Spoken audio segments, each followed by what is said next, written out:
Dalam satu hadis Nabi sallallahu alaihi wasallam, "Idza marartum biriyadil jannah farta'u." Qalu ma riyadul jannah? Qala majalisul ilmi.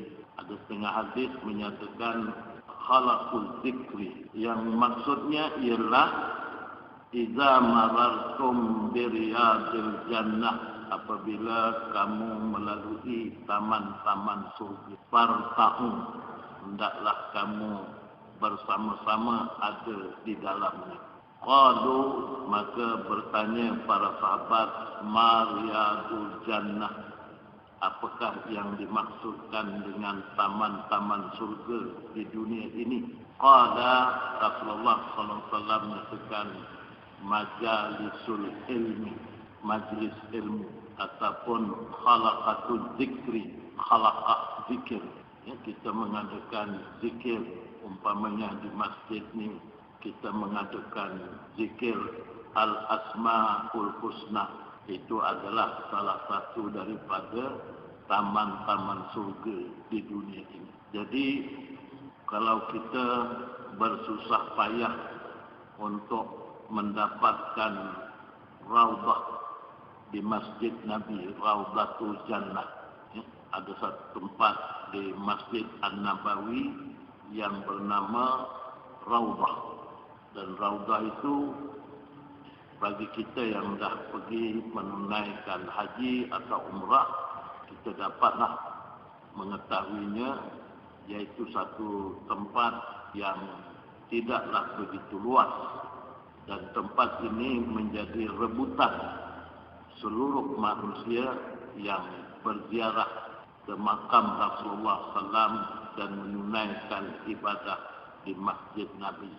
Semua nak beribadah, semua nak melaksanakan sembahyang di Raudhah, di tempat yang disebut sebagai Raudhah. Kerana Raudhah di Masjid Nabi itu bersentangan dengan Raudhah di dalam surga. Tetapi sebenarnya Raudhah ini bukannya hanya di Masjid Nabi. Di Masjid Nabi itu adalah induknya. Selain daripada masjid-masjid Nabi pun banyak bersepah taman-taman surga di dalam dunia ini. Hanya sama ada kita hendak bersama-sama dengannya ataupun tidak. Yaitu majlis-majlis ilmu juga merupakan taman-taman surga. Majlis-majlis zikir juga taman-taman surga. Tetapi masalahnya kita hanya tumpu berebut-rebut untuk berada di Raudhah di Masjid Nabi. Patutnya kalau kita berebut-rebut menumpukan untuk dapat beribadah, duduk di taman-taman di Raudhah Masjid Nabi itu, hendaknya kita juga berebut-rebut untuk mendapatkan taman-taman surga di dunia ini. Berebut-rebut kita berada di majlis zikir. Berebut-rebut kita berada di majlis ilmu. Cuma malangnya, fahaman kita cuma itulah satu saja Raudhah dalam dunia. Sedangkan Raudhah ni banyak. Itu sebab Rasulullah SAW menyatakan, "Iza marartum biriyadil jannah." Apabila kamu melalui taman-taman surga. Riyad. Riyad itu kalimah jamak daripada perkataan Raudhah. Kalau Raudhah itu kalimah mufrad, Raudhatun, satu taman. Kalau dua taman, Raudhatani atau Raudhataini. Kalau dua taman. Kalau banyak, Riyad. Riyad itu banyak taman. Taman-taman surga ini banyak. Banyak peluang untuk kita dapat taman-taman surga. Tapi malangnya kita tak berebut-rebut macam kita berada di Raudhah Masjid Nabi. Raudhah itu sebagai induknya. Begitulah juga dengan sembahyang berjemaah. Waktu kita berada di Mekah, berebut-rebut kita untuk hadir ke masjid, menyempurnakan sembahyang fardu dengan berjemaah. pukul 2, pukul 3 dah pergi masjid. Malangnya bila balik kita dah tak berebut-rebut lagi. Kesan kita berada di Mekah, di Madinah, kadang-kadang tak dapat dihayati apabila balik ke tanah air. Inilah masalah ya, yang kita hadapi. Jadi pada pagi ini kita cuba sama-sama mengulang kaji berhubung kait dengan dunia. Dan Allah Subhanahu wa taala menjelaskan dan mengingatkan kepada kita, wa mal hayatud dunya illa mata'ul ghurur. Artinya, dan tiadalah kehidupan dunia ini melainkan suka-suka ataupun mata benda penipuan semata-mata. Jadi kita kena berjaga-jaga. Jangan sampai kita hidup di dunia ini kita tertipu dengan dunia. Di antara ciri-ciri orang-orang yang tertipu dengan dunia adalah orang-orang yang lalai tentang tugas-tugasnya ketika berada di dunia ini. Allah juga menjelaskan dalam firman-Nya tugas dan peranan kita berada di dunia ini adalah untuk beribadah dan berbakti kepada Allah sebagai bekalan untuk akhirat. Itu tujuan kita dihantar oleh Allah SWT, kita berada di dunia ini. Yang Allah Subhanahu wa taala menjelaskan di dalam Al-Quran sana, wa ma khalaqtul jinna wal ins illa liya'budun. Dan tidak sekali-kali aku jadikan jin dan manusia, kata Allah SWT, illa liya'budun, kecuali beribadah kepada Allah Subhanahu wa taala. Dengan sebab itu, apabila kita lalai terhadap tujuan Allah Ta'ala menghantar kita ke dunia ini, maka kita termasuk di dalam golongan orang yang hidup di dunia ini telah tertipu dengan dunia. Itu sebab di dalam Al-Quran sana Allah Ta'ala berfirman, وَلَقَدْ زَرَعْنَا لِجَهَنَّمَ كَثِيرًا مِنَ الْجِنِّ وَالْإِنسِ. Sesungguhnya kami penuhkan, kami sediakan, kata Allah Ta'ala, li jahannama, untuk neraka jahanam itu, kasiran, kebanyakannya, minal jinni wal ins, kebanyakannya dari golongan jin dan manusia. Lahum qulubun la yafqahuna biha. Mereka ada hati tetapi tidak mengerti tentang kehidupan di dunia ini. Walahum a'yunul la yubsiruna biha. Mereka ada mata tetapi tidak melihat tujuan ia hidup di dunia ini. Walahum azanul la yasma'una biha. Dan mereka mempunyai telinga tapi tidak mau mendengar, menggunakan telinganya itu akan tujuan-tujuan hidup di dunia ini. Maka Allah SWT menyatakan, ulaika kal an'am, sesungguhnya manusia itu seperti binatang, bal hum adall, bahkan lebih sesat daripada binatang. Ulaika humul ghafilun, itulah golongan-golongan orang-orang yang lalai daripada menunaikan tanggungjawabnya apabila Allah Subhanahu wa taala menghantar kita ke dunia ini. Dengan sebab itu Allah memperingatkan kepada kita dengan firman-Nya, ya ayyuhalladzina amanu la taqunullaha wa rasulahu wa taqunu amanatikum wa antum ta'lamun wa'lamu annama amwalukum wa auladukum fitnah wa annallaha indahu ajrun azim. Yang maksudnya, ya ayyuhalladzina amanu, wahai orang-orang yang beriman, la taqunullaha wa rasulah, jangan sekali-kali kamu mengkhianati Allah dan Rasulnya. Wa taqunu amanatikum, dan mengkhianati amanah-amanah yang dipertanggungjawabkan kepada kamu. Wa antum ta'lamun, sedangkan kamu mengetahui. Jadi kalau kita, sebagaimana yang kita tahu, tujuan Allah Ta'ala mengantar kita ke dunia ini adalah untuk beribadah kepada Allah. Sama ada ibadah itu ibadah yang berhubung dengan Allah, hablum minallah, ataupun satu lagi ibadah yang berhubung dengan masyarakat, hablum minannas. Kita berkhidmat kepada masyarakat apabila diniatkan kerana Allah Subhanahu wa Ta'ala, menunaikan tanggungjawab daripada Allah SWT, macam mana kita mengurus masyarakat kita.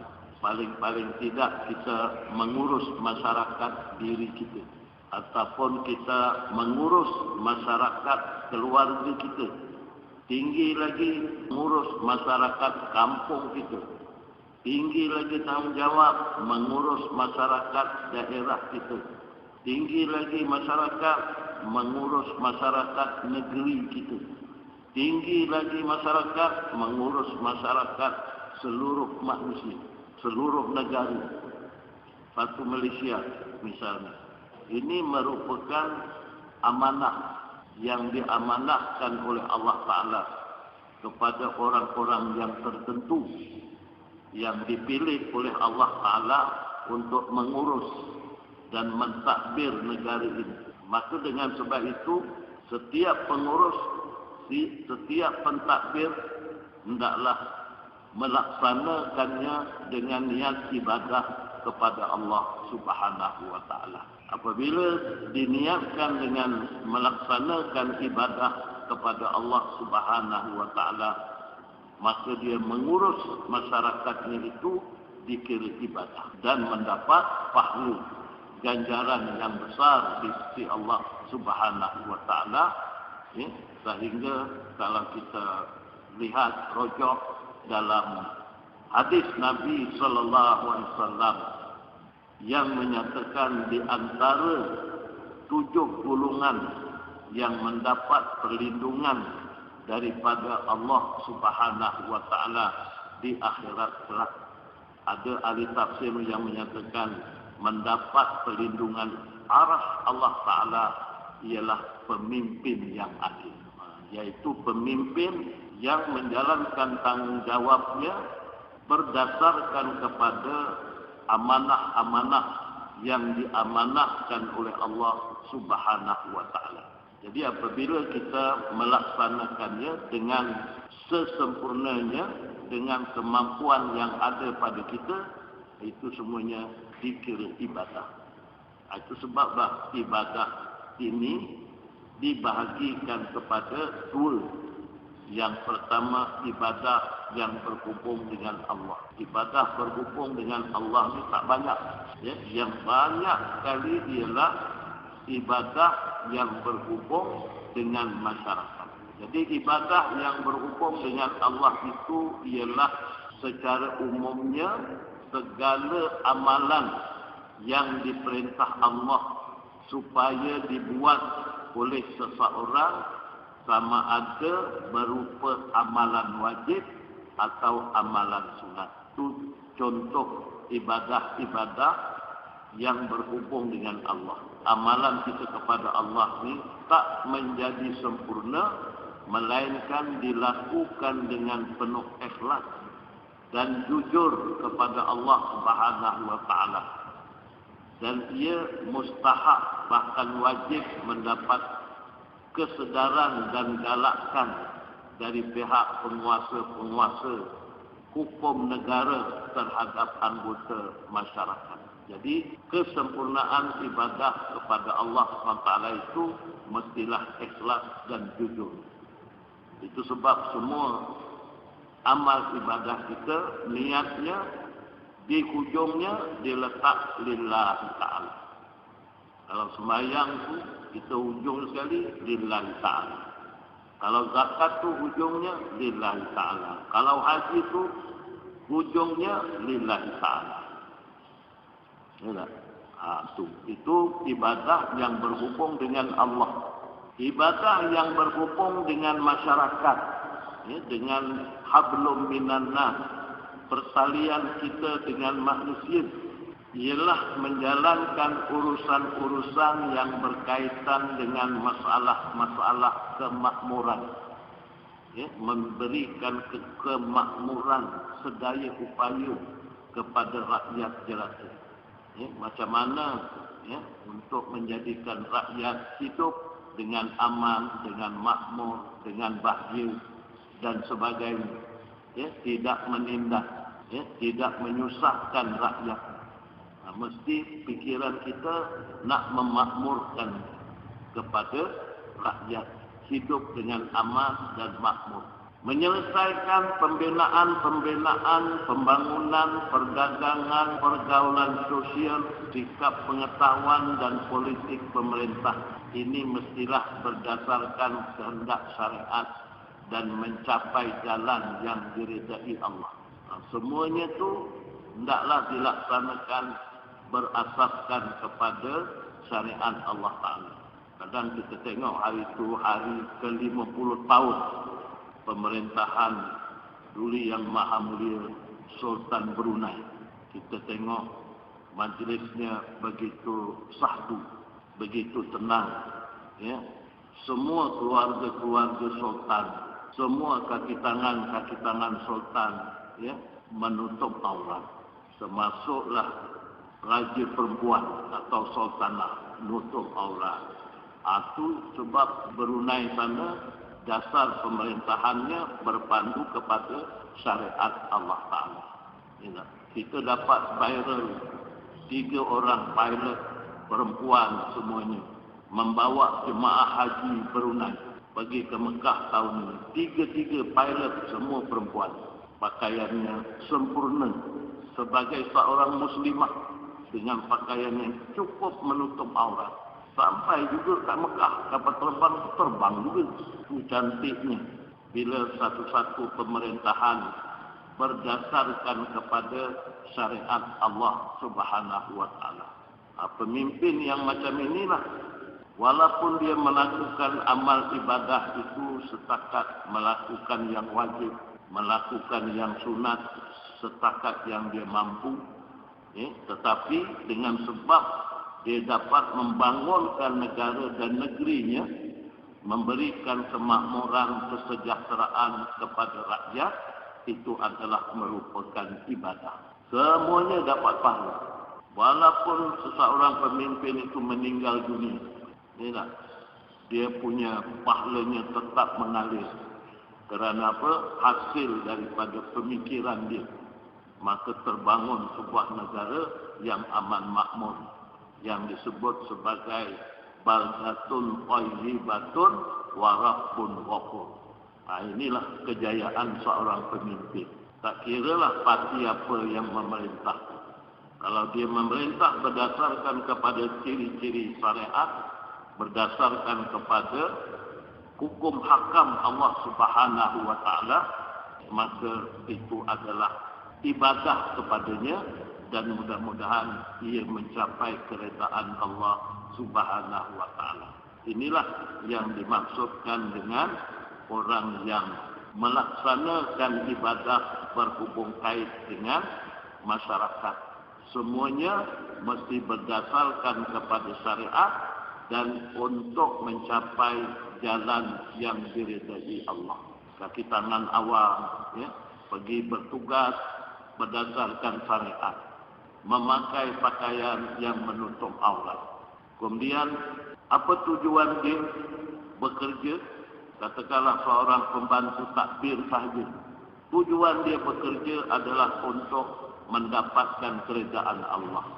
Dunia dia dapat, akhirat pun dia dapat. Dunia dia dapat gaji tiap-tiap bulan. Akhirat dia mendapat pahala hasil daripada tugasnya untuk mencari kerajaan Allah Subhanahu wa taala. Sebab golongan-golongan ini dia sedar bahawa apa yang ditugaskan kepadanya itu adalah merupakan amanah daripada Allah dan Rasul. Itu yang dipermankan oleh Allah Ta'ala. Ya ayyuhalladzina amanu, wahai orang-orang yang beriman, la takhunullaha wa rasulah.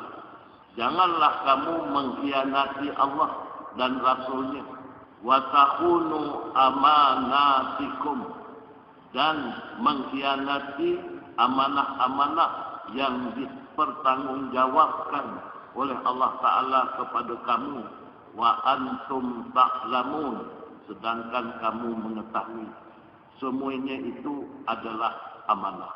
Wa'lamu, maka ketahuilah olehmu, kata Allah SWT, annama amwalukum, sesungguhnya harta-harta kamu, wa auladukum, dan anak-anak kamu, fitnah, adalah fitnah. Fitnah ni maknanya ujian daripada Allah Ta'ala.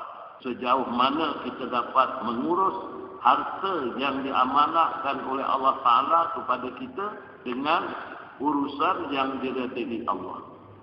Sejauh mana kita dapat memimpin, mendidik anak-anak kita ke jalan yang diridai Allah. Itu sebab Nabi SAW memperingatkan kita, kullu mauludin yuladu alal fitrah. Tiap kanak-kanak dilahirkan dalam keadaan fitrah. Anak-anak kita yang lahir. Fa innama abawahu yuhawidanihi. Maka sesungguhnya bapaknya lah, kedua ibu bapanya lah yang menjadi penyebab anak itu menjadi Yahudi. Fa innama abawahu yuhawidanihi wa yunaksiranihi, dan menjadi Nasrani, wa yumajjisanihi, dan juga menjadi Majusi. Kita lah. Sebab itu anak kita adalah ujian.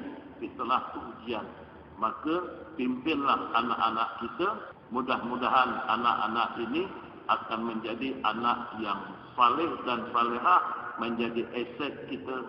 Bukan setakat kita hidup di dunia, bahkan waktu kita meninggal besok menemui Allah SWT, anak yang kita tinggalkan itu menjadi penyebab kita mendapat ganjaran daripada Allah SWT, yang termasuk dalam golongan orang-orang yang tidak putus amal walaupun ia telah meninggal dunia, yaitu meninggalkan anak-anak yang saleh. Itulah sebabnya Nabi SAW bersabda dalam satu hadisnya yang berbunyi, an Abi Sa'idil Khudri radhiyallahu anhu, anna an-nabiyya sallallahu alaihi wasallam qala, inna dunya qulwatun khadiratun wa inna Allaha mustakhlifukum fiha fayanzuru kaifa ta'malun fattaqud dunya wattaqun nisa fa inna awwala fitnati bani Israil kanat bin nisa. Hadis riwayat Imam Muslim rahimahullah ta'ala. Maksudnya dari Abu Sa'id Al-Khudri radhiyallahu anhu, bahwa Nabi SAW bersabda, sesungguhnya dunia ini manis dan indah. Inna dunia qulwah. Qulwah itu manis. Khabirah, indah. Tapi kemanisannya, kemanisan yang kalau tak diuruskan, dia jadi penyakit. Makan gula lebih, akhirnya kita mengidap kencing manis. Manis itu bagus, qulwah. Tapi jangan lebih-lebih. Ini yang kita ni, gitu juga dengan dunia, lebih-lebih. Makan gula lebih mudarat kena sakit kencing manis. Lebih dunia lupa akhirat, maka kita termasuk golongan orang yang khianat kepada Allah Subhanahu wa taala. Di Nabi kata inna dunya khulwatun khadiratun, dan indah. Tapi indahnya juga kalau tak diurus kita lupa dengan akhirat. Dengan sebab terpesona dengan dunia. Ramai kita terpesona dengan dunia, lupakan akhirat. Sibuk mengurus harta untuk masa akan datang, tetapi kita terlupa nak mengurus amal ibadah kita, bekalan kita untuk akhirat. Itu namanya kita tertipu. Dan sesungguhnya Allah menjadikan kamu wakil mengurus apa yang ada padanya. Kita wa innallaha mustakhlifukum fiha. Allah jadikan kita wakil sebagai pengurus, yaitu khalifah. Inni ja'ilum fil ardi khalifah. Sesungguhnya aku, kata Allah Ta'ala, nak menjadikan di muka bumi ini khalifah, yaitu golongan yang mengurus, mentadbir dunia ini. Tak lain dan tak bukan ialah kita manusia. Sebab manusia itu ada akal dan ada nafsu. Kalau bagi dengan malaikat, dia ada akal. Nafsunya tak ada, negara takkan bangun. Malaikat merintah, langsung tak fikir nak buat lebuh raya. Dia tak ada nafsu. Nak buat bangunan-bangunan, langsung tak ada. Semak bangun dunia. Kalau serah malaikat. Sebab itu Allah tak serah pada malaikat. Serah pada syaitan. Dia hanya ada nafsu, hancur dunia. Musnah dunia dengan kemaksiatan manusia. Kalau syaitan disuruh merintah. Tapi yang disuruh merintah ni ialah manusia. Kerana manusia ni diberi akal dan diberi nafsu. Nafsu itulah yang menyebabkan kita banyak keinginan untuk mendatangkan kebahagiaan dalam pemerintah, untuk kesenangan rakyat, untuk pembangunan negara. Itu hasil daripada nafsu, tapi nafsu yang terdidik, nafsu yang terpimpin oleh akal. Akal yang terdidik Allah, akal yang terpimpin oleh hukum syarak. Mesti dipimpin oleh akal yang ada hukum syarak. Akal yang tak ada hukum syarak pun dia dikuasai nafsu. Tapi kalau akal yang dipimpin oleh syarak, dia akan memimpin nafsu.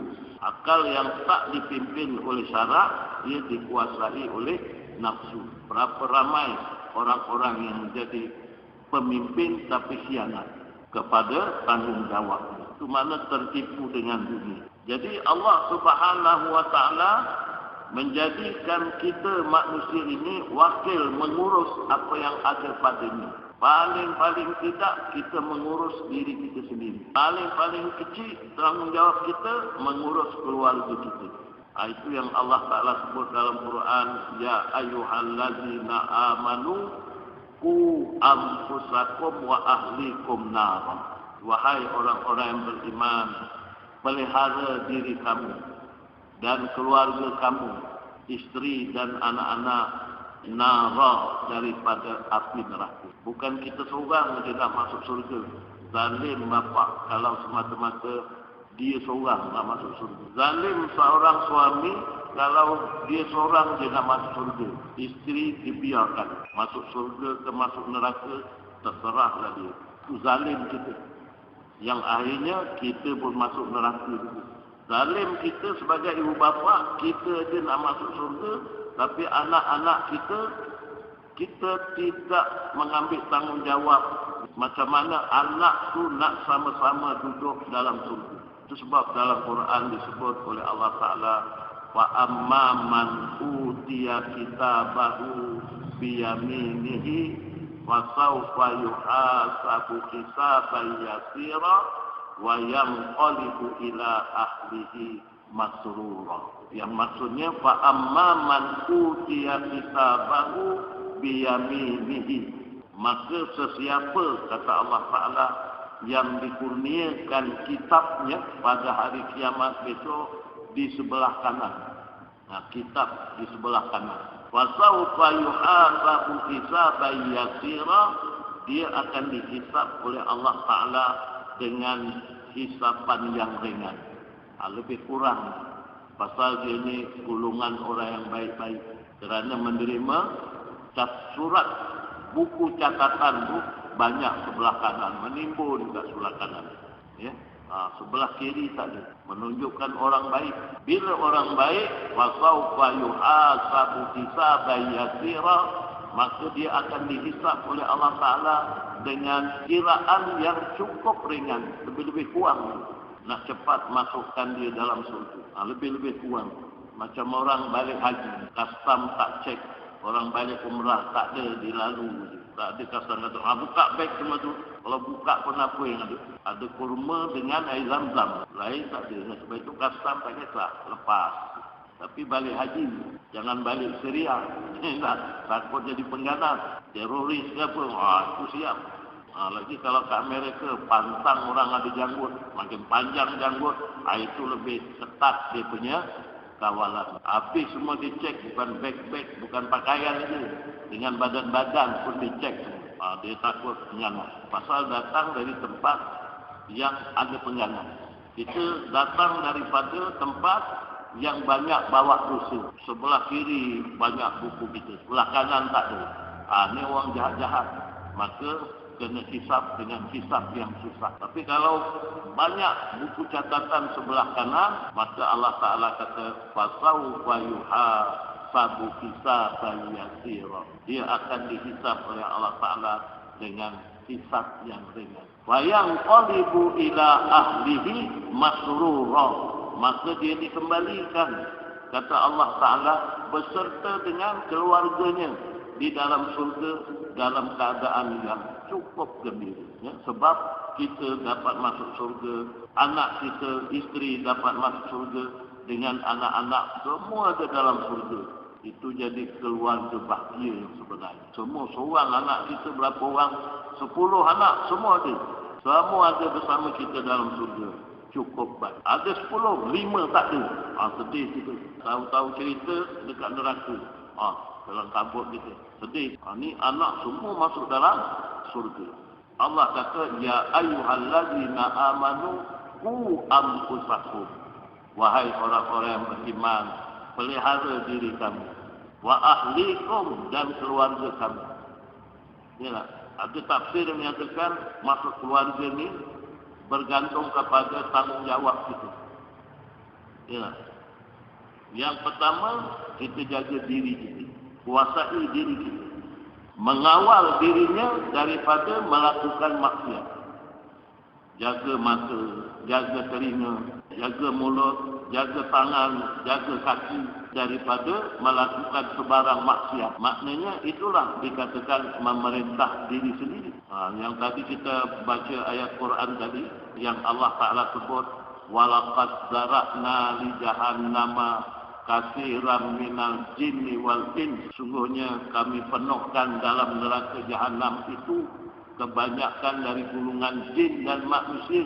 Lahum qulubun la yafqahuna biha. Mereka ada hati tetapi tidak dipikirkan tentang tanggungjawab, dihantar ke dunia. Tak fikir. Hati itu fikir dunia, tak fikir akhirat langsung. Dunia je, 24 jam fikirannya dunia. Akhirat lupa. Sampai tanggungjawab melaksanakan ibadah pun lupa. Itu namanya orang yang mengkhianati dirinya. Dia tak dapat memerintah diri dia. Yang merintah diri dia siapa? Nafsu dia. Ada mata, tak digunakan mata untuk melihat kebesaran Allah. Ada telinga, tak digunakan telinga untuk mendengar kebesaran-kebesaran dan keagungan Allah. Telinga untuk mendengar maksiat, mata melihat maksiat, mulut kita bercakap perkara maksiat, tangan kita digunakan mencapai benda-benda maksiat, kaki digunakan untuk menuju tempat-tempat maksiat. ini namanya orang yang tidak berjaya mengawal nafsunya. Dia tak dapat memerintah negeri dia, negeri badan dia. Tak dapat diperintah. Aku dikuasai oleh nafsu aku.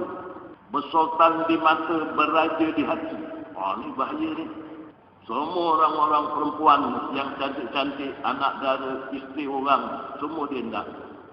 Termasuklah Tun Fatimah tu lah. Tun Fatimah tu siapa suaminya? Tun Ali ke apa? Bunuh. Tun Fatimah diambil, dijadikan isteri. Rupanya Tun Fatimah akhirnya jadi Sri Kandi. Sebabnya seorang wanita menjadi Sri Kandi. Berjuang untuk negaranya semata-mata mencari keredaan Allah Subhanahu wa ta'ala. Itu ceritanya lah. Wallahu a'lam sebenarnya. Kita pun tak tahu hakikat cerita sebenar. Itu Imam Ghazali kata nafsu amarah kita ni seperti kuda liar. Macam kuda liar. Kita kena jinakkan dia. Kena pimpin dia sampai dia jadi jinak. Macam kita pergi semayang subuh. Ini kita kena memimpin nafsu kita. Supaya nafsu itu jadi baik. Laksanakan ibadah, duduk majlis ilmu, nak pimpin nafsu supaya ini nafsu jadi baik.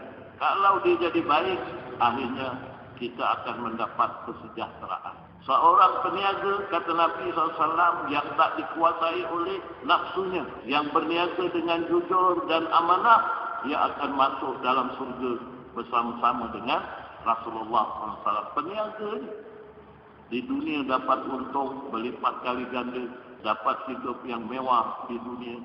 Sebab Nabi kata 9/10 daripada keuntungan melalui perniagaan. Kerana dapat menguruskan perniagaan mengikut syariat Allah SWT, akhirnya di akhirat dia dapat duduk. Dia dapat duduk bersama Rasulullah. Itu sebab semangat zakat itu hendaklah dijadikan panduan untuk kita maju dalam sudut ekonomi. Kalau bela kambing bukan 3-4 ekor. Dalam Islam, kalau bela kambing paling kurang 40 ekor. Sebab apa 40 ekor? Kena zakat sekor. Dia semangat bela kambing tu kerana nak keluarkan zakat. Kalau kambing sekor RM800, 40 ekor berapa harga kambing? Itulah maju. Ni bela kambing 3-4 ekor, lepas tu tak dijaga pula. Makan daun pisang orang habis kena sumpah seramah je. Kambing tak berdosa, kita yang berdosa tak jaga kambing. Kalau 40 ekor, tentulah kita cari tempat betul. Kawal kambing, bela lembu, paling tidak 30 ekor. Ataupun 40 ekor. Niatnya nak keluar zakat. Kalau 30 ekor atau 40 ekor lembu, harga seekor lembu berapa? Itu semangat. Dalam Islam semua semangat nak maju. Kalau berniaga, buka kedai, bukan setakat kedai je. Sampai jadi pusat membeli belah. Macam apa? BP Mall. Kita punya tu. Ini namanya berangan. Pasal apa? Bila kita berniaga, nak keluarkan zakat. Semangat nak keluarkan zakat tu menyebabkan kita buka perniagaan besar-besar. Tapi mula-mula dari kecil-kecilan. Cari pengalaman baru dapat perniagaan yang besar. Barulah kita jadi macam siapa tu? Muhtar yang dekat Kedah tu. Dapat buat yayasan bertaraf universiti. Yang belajar dekat situ, semuanya anak-anak orang susah.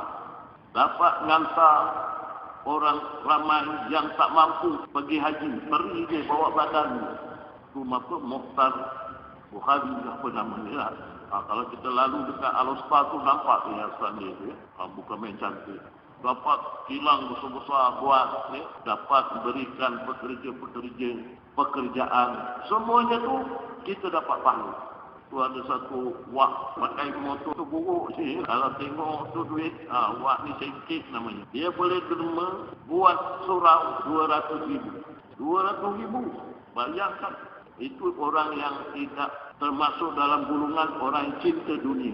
Nah, sebab itu nak mengelakkan kita daripada cinta dunia, di antara perkara-perkara yang membinasakan kita hidup di dunia ini, kita diwajibkan berzakat. Bila kita zakat, rasa cinta dunia itu tak ada. Sanggup keluarkan harta kita zakat. Kita sanggup impakkan harta kita untuk membantu orang yang perlukan bantuan. Itu hebatnya zakat dalam Islam. Kalau falsafah zakat itu dapat direalisasikan, Tapi kita cuma belajar zakat saja. Belajar zakat, apa arti zakat, apa hukum zakat, apa perkara-perkara yang wajib zakat. Itu je. Daripada dulu sampailah sekarang. Jadi kita tak faham zakat itu apa fungsi. Rupanya hebat. Memajukan umat Islam dari sudut ekonomi.